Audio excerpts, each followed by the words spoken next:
голям банана. Това ще го отрежем. Със сигурност ще го режеме. Дете, само детето да слуша за банани. Здравейте! Здравейте. Сега ще правим най-вкусните и полезни... Какъвте ще да кажа? Правим бомбони, които са полезни. Защото нямат захар, имат само кленов сироп, Айде сме взели, разбира се, шоколад, защото без шоколад не става нищо. тъмен шоколад с по-ниско съдържание на захар. Аз си взех и млечен шоколад за всеки случай, евентуално ако все пак се смири да оправим рецептата с млечен шоколад, но тя се държи на тъмния шоколад. Така че с тъмен шоколад ще са. На пюренци. Това рецепта отдолу, кленов сироп, какао. Е малко на око, защото зависи колко ти е голям банана. Не, продължи си, да. Няма лошо. Така. С 130 грама банан. 140.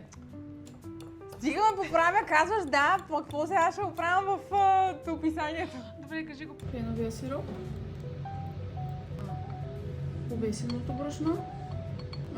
Какаото може да сложиш ти. И канелата. Тя е повече за аромат. 120 грама. И го оставяме малко в хладилника да стегне. Да. Мачкаш си го е така. Тоест не си го мачкаш, а си го правиш точно на кюфте, дето ти.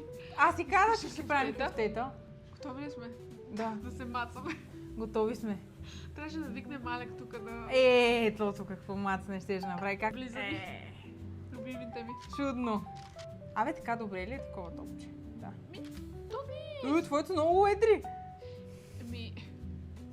Къде да са? Аз мисля, че на Монджаро. Така с шоколада ще минем и ще ги поръсим с сол. Абе, ти знаеш аз как правех? Аз мисля, че ще ги търкаляме, защото аз преди правех, но иначе дай, аз забравих, че баунчетата, които правят домашни, стават много яки. Защото те стават вътре такива по-влажни. Може, ако искаш да вземеш и ти една лъжичка. Не. Давай. Пазиме ли мрамора? Да, винаги. Шоколад нищо няма да му стане. Нищо няма да стане, ама не се знае. За всеки. В принцип, още по-хубаво става, ако примерно беше бял шоколад, но бял шоколад много здравословен не съм намерила.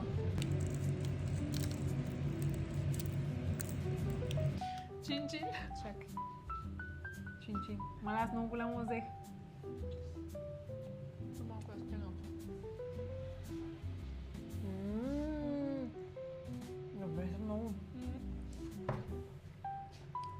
Чао!